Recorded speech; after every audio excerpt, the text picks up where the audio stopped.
Assalamualaikum warahmatullahi wabarakatuh. Dacia Hao. Selamat datang di podcast HMP Mandarin Indonesia, yaitu Bias, bincang-bincang asik bersama saya. Malam minggu, pertunjukan belasan. Jangan lupa membiar matahari. Perkenalkan, saya Aisyah Felicia selaku host pada podcast kali ini. Oh iya enggak, sebenarnya kita di sini mau ngapain ya? Bener banget nih. Jadi di kesempatan kali ini saya akan menjawab Q&A dari para calon mahasiswa Mandarin Indonesia 2023. Tentunya sebelum itu saya di sini tentunya nggak sendiri dong. Tapi kayak lirik lagu nih, I'm feeling lonely gitu. Nah, saya di sini ditemani oleh dosen tercinta yaitu ada Cici Lause dan juga Farhan Lause. Lause hao. Ini hao. Gimana nih kabarnya Lause di hari yang cerah ini? Hari siapa? Oke. Jadi gini Lause, nah banyak banget nih teman-teman dari calon mahasiswa baru yang sangat penasaran dan kepo banget dengan prodi pendidikan bahasa Mandarin Indonesia. Seperti ada apa aja sih materi yang dipelajari, terus kayak gimana sih pembelajarannya, gitu dan lain sebagainya. Apakah Lause berkenan membantu saya untuk menjawab rasa penasaran dari teman-teman calon mahasiswa baru 2023? Alhamdulillah. Nah, langsung saya mulai ya Lause. Untuk pertanyaan pertama nih, ada rata-rata skor UTBK untuk masuk pendidikan bahasa Mandarin di Indonesia itu berapa ya? Mungkin dari Cici Lause bisa bantu menjawab. Kalau skor UTBK itu setahu saya tidak ada yang namanya passing grade atau perolehan skor berapa yang harus bisa untuk masuk di prodi pendidikan bahasa Mandarin, karena untuk perekrutan mahasiswa baru, calon mahasiswa baru yang mau masuk di prodi pendidikan bahasa Mandarin ini itu berdasarkan ranking. Jadi tergantung pesaingnya saja. Kalau misalnya pesaingnya itu nilainya tinggi-tinggi, misalnya nilai UTBK itu saya dengar dulu ada yang sampai 900 ya. Nah, mungkin kalau yang masuk di Mandarin mungkin tinggi-tinggi, misalnya 600 atau 700. Nah, kalau misalnya nilai Anda 500 ya siap-siap saja. Mungkin tidak bisa disaring karena itu berdasarkan ranking. Nah, tapi kalau pesaingnya ini nilainya IPAN-PAN sedang-sedang ya, artinya misalnya 500 atau bahkan 500 ke bawah. Nah, mungkin nilai Anda 550 ya bisa saja kesaring. Jadi itu tidak melihat berapa perolehan skor Anda, tetapi dilihat dari ranking pesaingnya, semua pesaing seperti itu.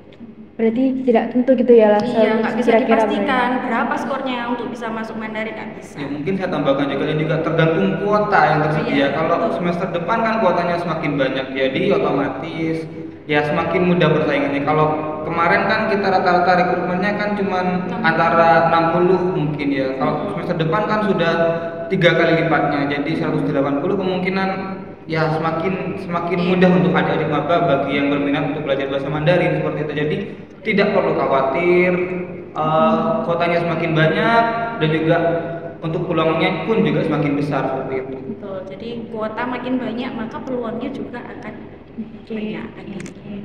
Nah, ini Lause, ada pertanyaan yang kedua, yaitu apa saja sih materi yang akan dipelajari di prodi pendidikan bahasa Mandarin, spill basic materinya, dan berapa lama nih kita harus belajar memahami basic tersebut? Mungkin dari Farhan Lause bisa bantu menjawab.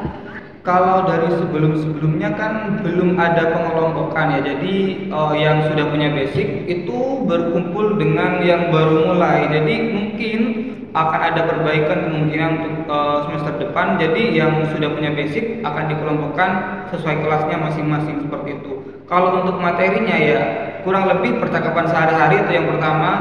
Levelnya itu disesuaikan yaitu antara level HSK 1 yang paling tinggi atau yang paling minimal batas minimalnya itu sampai HSK 4. Jadi seperti itu untuk pembelajaran selama 2,5 tahun, karena pada 2 tahun tersebut kalian akan mendapatkan pembelajaran bahasa Mandarin, sementara sisa semester lainnya itu akan difokuskan pada Merdeka Belajar dan juga magang seperti KKN dan skripsinya seperti itu. Jadi kebanyakan seperti itu. Namun juga di sini juga ada peluang untuk pergi ke China seperti itu. Jadi beda-beda sesuai targetnya masing-masing. Yang penting bukan materi yang ditakutkan, tapi bagaimana cara kalian menangkap materi yang disampaikan. Seperti itu sebenarnya kalau dalam belajar bahasa Mandarin. Karena belajar bahasa Mandarin mungkin teman-teman di sini juga tahu, bukan kesulitannya itu bukan di apa yang dipelajari, tapi bagaimana cara kita mempelajarinya seperti itu. Karena memang dari segi kebahasaannya itu memang cukup susah seperti itu.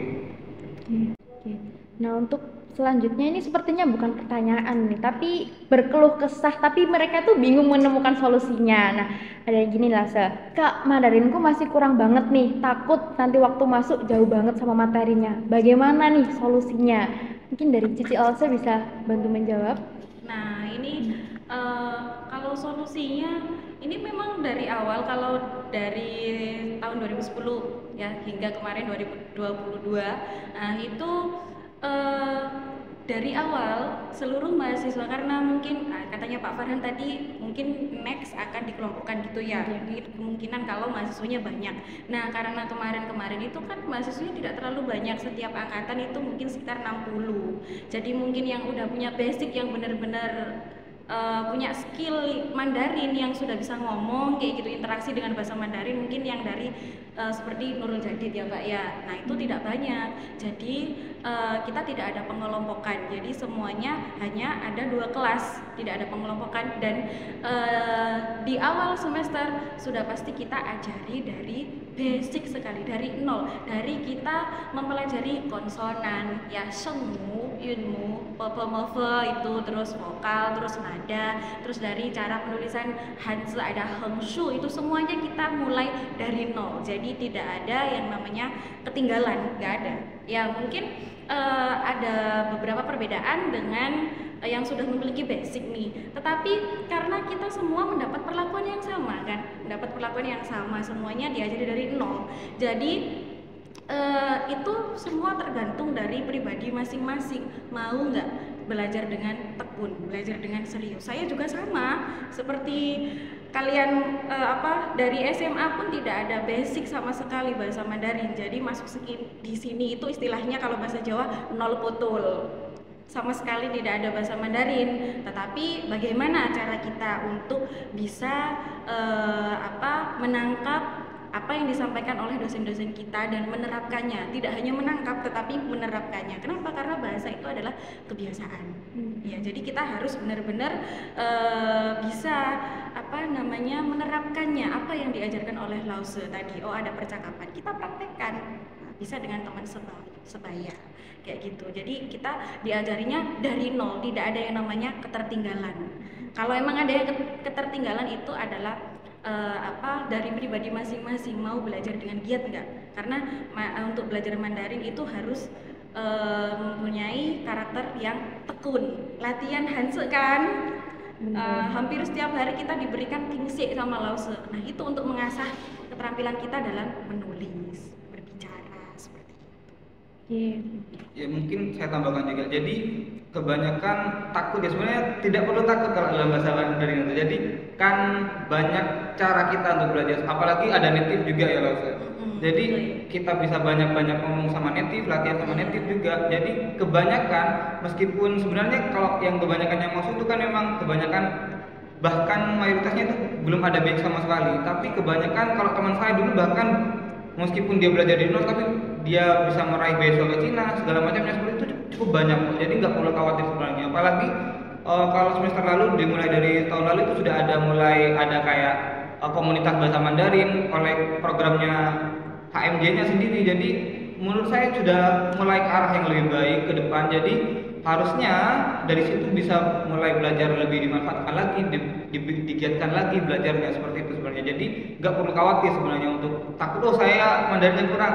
Sebenarnya bukan seperti itu, tapi bagaimana cara kita mengatasinya ke depannya, seperti itu sebenarnya. Perlu komitmen memang di bahasa Mandarin. Gak banyak orang yang memilih bahasa Mandarin, cuman memang perlu komitmen, seperti itu.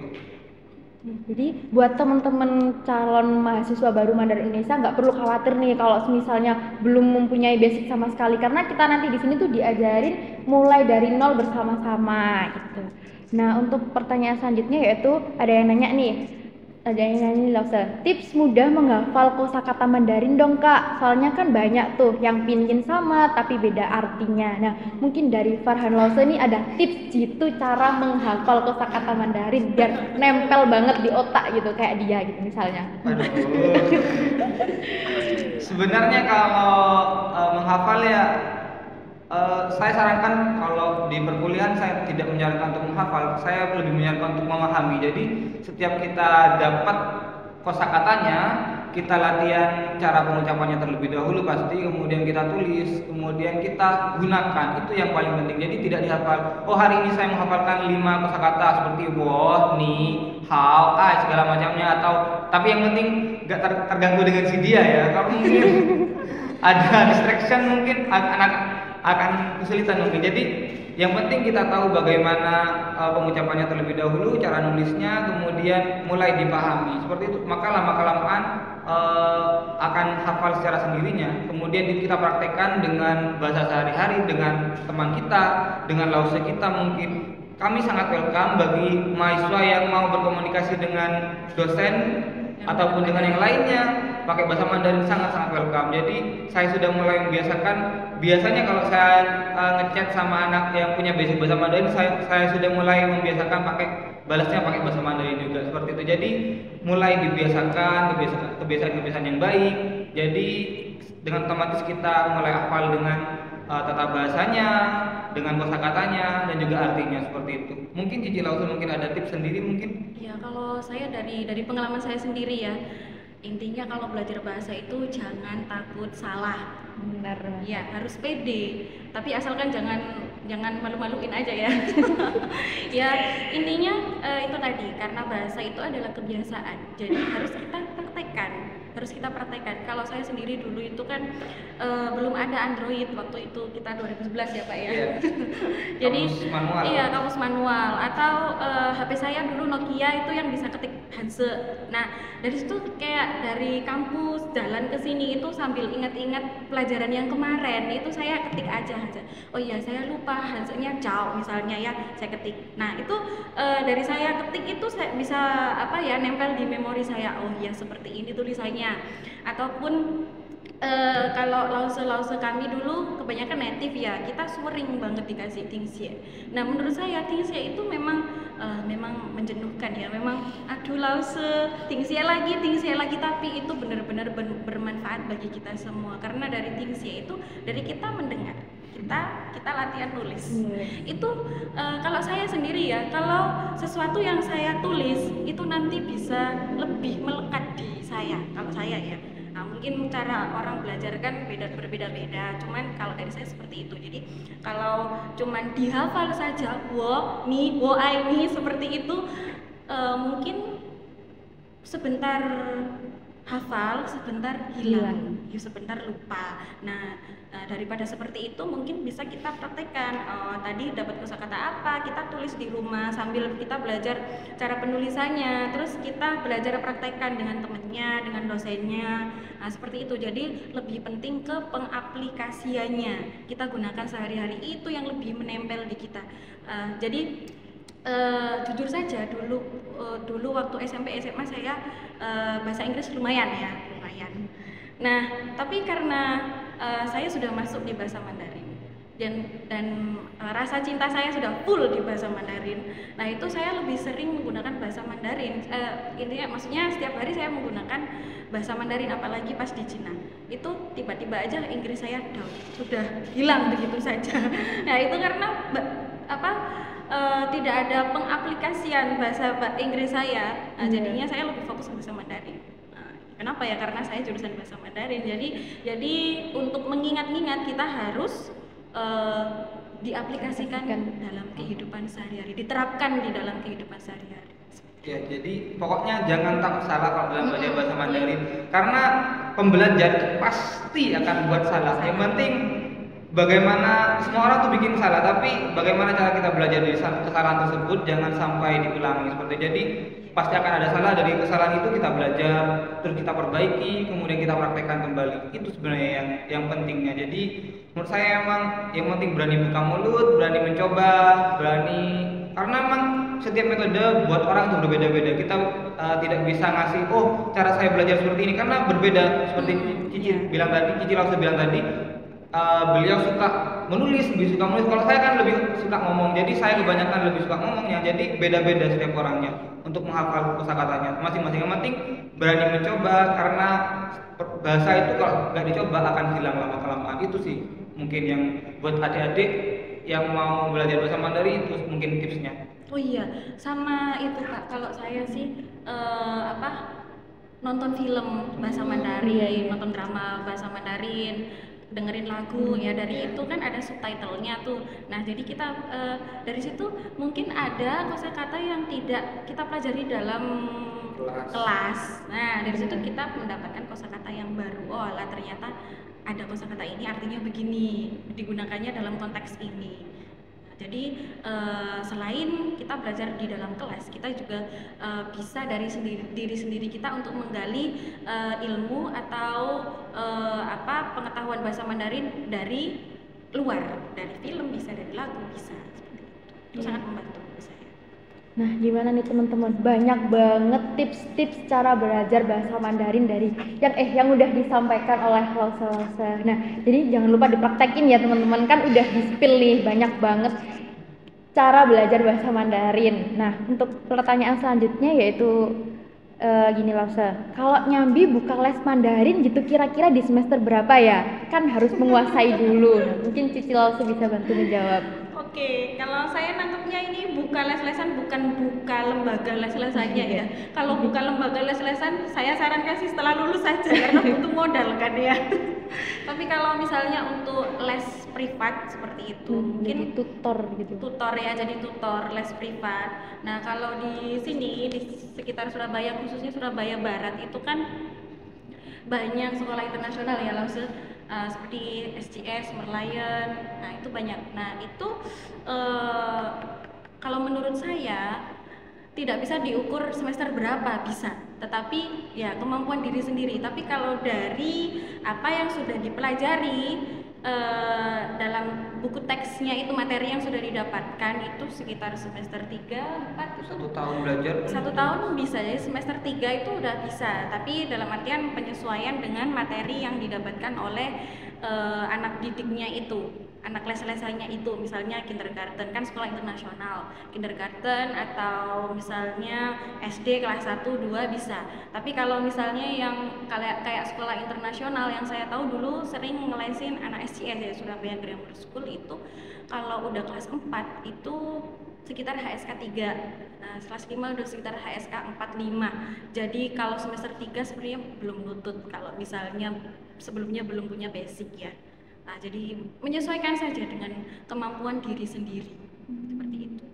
Iya, yang penting berani mencoba saja. Seperti yang saya bilang tadi, kalau kebanyakan itu underestimate kemampuan sendiri rata-rata. Jadi, ada tawaran seperti ini, kemudian Mandarin saya kayaknya belum nih, kemudian ya usah, kemudian dia gak berani ngambil. Itu yang mungkin dari situ yang mungkin gak akan berkembang. Mungkin diambil dulu, dilihat terlebih dahulu, atau dihubungi dulu kemampuannya seperti apa, kemampuan saya bagaimana. Mungkin itu yang disesuaikan terlebih dahulu, dilihat materinya. Oh, kayaknya materi ini bisa saya pelajari deh. Kalian ambil terlebih dahulu aja, berani aja dulu, seperti itu. Jadi mulai berani terlebih dahulu ngambil, karena dari situ kalian juga akan belajar bagaimana, bukan hanya belajar cara mengajari orang, tapi belajar bagaimana kemampuan bahasa Mandarin kalian sendiri akan lebih baik ke depannya, seperti itu. Mungkin karena saya tidak terlalu banyak terjun di dunia les-lesan ya, karena saya S1 bukan di dunia les-lesan, tapi saya di dunia penerjemahan. Jadi rata-rata saya ngambil jobnya bukan di les-lesan tapi di penerjemahan. Jadi kebanyakan seperti itu. Mungkin di Cilau saya yang lebih banyak di dunia les-lesan terlebih dahulu. Kalau les-lesan dulu saya semester 2 sudah ambil les-lesan. Ada yang ngajarin orang China bahasa Indonesia, ada. Lalu les-lesan ikut LBB semester 2 di Citraland, ada. Ya cuman itu menyesuaikan basicnya kita saja, dan juga kita harus percaya diri gitu ya, percaya diri. Jadi jangan minder, karena saya lihat ada juga loh mahasiswa yang saya pikir dia Mandarinnya oke, tapi dia bilang nggak mau Lause, saya takut, saya nggak bisa ngajar. Ya, jadi kita bisa dicoba dulu ya Lause ya, coba dulu untuk pengalaman kita juga. Karena kalau misal teman-teman mahasiswa ada yang berminat pengen jadi guru, kan ini juga lulusan kita juga ada yang bisa jadi guru. Nah itu bisa dengan ngelesi, itu juga bisa jadi pengalaman mengajar. Karena memang berbeda ya antara orang yang bisa bahasa Mandarin dan juga orang yang bisa mengajar, itu dua hal yang berbeda. Jadi belum tentu orang yang bahasa Mandarinnya bagus bisa mengajari orang lain. Contohnya seperti saya, kalau untuk disuruh mengajar anak kecil mungkin tantangan tersendiri buat saya, karena kebanyakan ngajar anak kecil itu harus ngajar dia main terlebih dahulu, bikin moodnya bagus dulu. Itu buat cowok kebanyakan agak kurang sabarnya itu. Tapi kalau cewek mungkin lebih banyak sabarnya ya loh. Jadi seperti itu. Jadi kebanyakan berbeda-beda. Jadi belum tentu orang yang Mandarinnya bagus dia bisa mengajar. Dari situ bagi orang yang berani ngambil itu akan jadi pengalaman tersendiri bagi dia. Bagaimana menghandle anak kecil, bagaimana mengajari anak kecil, atau mungkin dapat klien yang usianya juga berbeda, itu juga akan jadi pengalaman berbeda juga buat dia. Seperti jadi mungkin itu saja dari saya. Jadi berani ambil terlebih dahulu, berani belajar terlebih dahulu, belajar terus, kemudian dari pengalaman itu kita belajar terus, seperti itu. Itu saja mungkin. Ya, jadi selain bisa bahasa Mandarin, kita memang harus pede, tapi kita harus pertimbangkan kemampuan kita, apakah kita bisa menghandle anak-anak kecil. Soalnya kalau les-lesan itu memang kebanyakan anak-anak kecil, kalau yang di sekitar sini ya, sekolah internasional anak kecil, tapi belum tentu juga, kadang ada juga yang orang dewasa juga pengen belajar bahasa Mandarin. Jadi kita sesuaikan saja. Kira-kira saya bisa nggak handle anak kecil atau mengajari orang dewasa? Orang dewasa berbeda-beda karena beda-beda karakternya. Sangat berbeda. Betul, ya. Orang dewasa yang sudah dia disibukkan dengan pekerjaan lain, kemudian mungkin sama keluarganya, sama pacarnya mungkin ada masalah, beda-beda. Karena kalau anak kecil kan nggak mungkin ada pacar nih, kecil-kecil kan nggak mungkin. Tapi mereka pengennya main, segala macamnya yang diceritain. Tapi kalau orang dewasa diceritain, ngapain diceritain? Mending dia belajar langsung, tapi dia kebanyakan sudah ke distract sama urusan-urusan luar seperti itu. Jadi berbeda-beda pendekatannya antara umur sekian dengan umur sekian itu berbeda-beda. Kita harus sesuaikan. Iya, betul. Pertanyaan selanjutnya yaitu prospek pekerjaan untuk lulusan bahasa Mandarin buat kedepannya apa saja ya? Apakah peluang dan gajinya ini besar? Waduh, ini belum apa-apa udah bahas gaji. Mungkin dari Pak Lause bisa bantu menjawab? Kalau prospeknya itu sangat cerah kalau bahasa Mandarin, karena sebelum lulus kebanyakan itu sudah dapat pekerjaan semua. Jadi ada perusahaan-perusahaan yang menjemput bola. Jadi rata-rata perusahaan-perusahaan China seperti Vivo, Ais, kemudian Semen itu kebanyakan sudah ke jurusan kita buat rekrutmen. Jadi sangat-sangat cerah kalau untuk prospek di bahasa Mandarin sendiri. Kalau guru pun berbeda. Kalau jadi range-nya kalau guru mungkin tidak akan sebesar yang di perusahaan, karena passion-nya pun berbeda. Bagi yang di perusahaan kan tekanannya lebih tinggi, kemudian penggunaan bahasanya pun lebih intens, mungkin seperti itu. Untuk yang di perusahaan itu pasti kebanyakan di atas UMR Surabaya, kebanyakan mulai dari 6, bahkan kalau level kalian fresh graduate ya baru lulus ini. Jadi kebanyakan pun berbeda, apalagi kalau sudah kalian dari China, wah itu lebih tinggi lagi. Itu pun kesempatan bekerjanya itu berbeda juga. Kalau di China kalian juga akan dapat pekerjaan tawaran bekerja di China, itu berbeda, gajinya pun itu sudah belasan ke atas kalau dari China mulainya, seperti itu. Kalau mungkin setelah pulang ke Indonesia itu pilihannya pun antara perusahaan ataupun kalian mau jadi dosen itu sangat-sangat banyak. Karena sekarang kebanyakan universitas, kebanyakan kampus sudah mulai buka mata kuliah bahasa Mandarin. Jadi sangat kalian mau pendidikan itu ada, bisa jadi SD ataupun SMA, SMP. Kebanyakan sudah sekolah internasional sudah buka seperti itu, ataupun les-lesan. Ataupun kalau mau di pendidikan, untuk pendidikan tinggi banyak sudah yang ada bahasa Mandarin. Jadi banyak pilihannya, apalagi kalau perusahaan sudah semakin banyak. Kalau dari perusahaan kemungkinan gajinya pun akan sangat-sangat tinggi seperti itu. Berbeda mungkin itu yang mungkin jadi keunggulan di pendidikan bahasa Mandarin ya. Jadi bisa di dunia pendidikan ataupun bisa di perusahaan. Berbeda kalau kalian di sastra Mandarin kemungkinan untuk pendidikan bahasa Mandarin lebih kecil. Tapi untuk pendidikan bahasa Mandarin itu bisa kedua sisi itu bisa masuk semua seperti itu. Jadi sangat-sangat luas.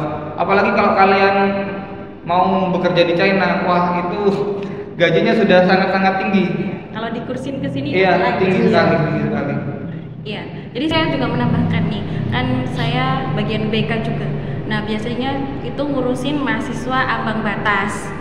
Nah, ternyata dari sekian tahun, udah 5 tahun ya langsung kita di sini. Selama 5 tahun ini, mahasiswa-mahasiswa yang terdeteksi di ambang batas ini bukan karena kesulitan mengerjakan skripsi atau ada mata kuliah yang mengulang, bukan.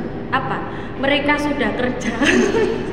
Jadi mereka itu permasalahannya, mereka sebelum lulus itu sudah ditawari pekerjaan oleh perusahaan. Nah, jadi mereka mengiyakan, oke, sudah kerja di perusahaan. Jadi sepertinya mereka sudah sibuk dengan kerjaannya mereka, jadinya mereka lupa dengan skripsinya, lupa seperti dengan itu. tugas dan kewajibannya Iya, nah di ini perkuliahan. juga yang harus kita sampaikan, pesan-pesan kepada teman-teman mahasiswa, jika memang ingin bekerja sebelum waktunya lulus, sudah ada perusahaan yang menawarkan pekerjaan dan dirasa cocok, boleh-boleh aja sih, tapi harus tanggung jawabnya itu ya, bisa memanage waktu. Jadi kerja boleh, tetapi harus diutamakan yang kuliahnya, harus selesai dulu dong, karena suatu saat tetap harus dibutuhkan untuk ijazahnya. Kalau belum lulus ya, di mana ijazahnya? Otomatis mau sangje, mau naik pangkat juga akan ada masalah, ada hambatan seperti itu. Ya, terus lagi, Karena kalau prospek kerja sangat banyak, karena jurusan pun tidak hanya bekerja dengan sekolah-sekolah, bekerja sama dengan sekolah-sekolah, tapi juga bekerja sama dengan perusahaan itu sudah sangat banyak sekarang di jurusan. Jadi kalau masalah prospek kerja tidak perlu khawatir, cuman mungkin komitmennya pribadi masing-masing. Karena kebanyakan yang saya Cici langsung bilang tadi itu mahasiswa kalau sudah tahu uang, sudah lupa dengan kewajibannya di perkuliahan. Skripsinya itu. Iya. Betul. Iya. Terus lagi ada pengalaman, misalnya yang tadi prodi bahasa Mandarin itu kan mendapat kesempatan untuk mendapat beasiswa ke China ya, kalau setahun gitu. Nah, bagi teman-teman yang pernah setahun ke China itu kan pasti ada sertifikatnya tuh. Nah, ketika kita sudah memperoleh sertifikat ini, perusahaan itu dengan kayak jadi kayak lebih mengutamakan ini yang sudah pernah ke China. Dulu saya juga pernah gitu ya, sebelum lulus itu ada beberapa perusahaan, jadi saya perlihatkan ini sertifikatnya. Awalnya itu kayak underestimate gitu ya, sebelum saya memperkenalkan, sebelum saya kasih lihat sertifikatnya. Karena saya bukan Chinese, sudah terlihat kan, kadang ada yang seperti itu. Ternyata walaupun bukan Chinese, tapi saya melihatkan nih, saya punya sertifikat seperti ini. Jadi dia langsung, iya, langsung disuruh wawancara pakai bahasa Mandarin. Dan dari situ bisa kita perlihatkan bahwa memang kita benar-benar bisa punya skill berbicara bahasa Mandarin. Jadi apalagi yang dari China itu otomatis kesempatan untuk mendapatkan pekerjaan yang bagus itu semakin besar.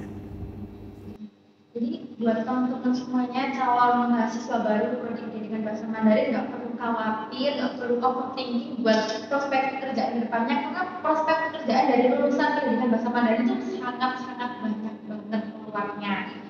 Nah, untuk pertanyaan selanjutnya sekaligus pertanyaan terakhir nih, apakah di prodi Mandarin Indonesia ada kebijakan berbicara pakai bahasa Mandarin kuliah? Mungkin Cici Elsa bisa menanggapi.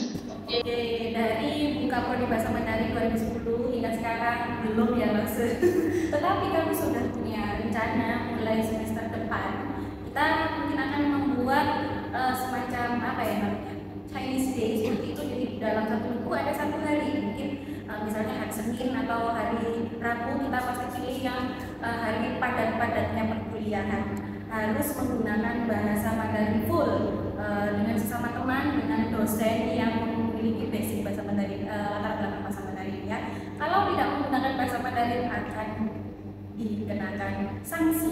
Nah, sanksinya bukan berupa fisik ya langsung, tapi mungkin dalam bentuk menulis kalimat yang menulis kalimat atau apa menghafal kosakata atau apa, pokoknya bukan fisik tetapi tugas dengan dosen yang bersangkutan.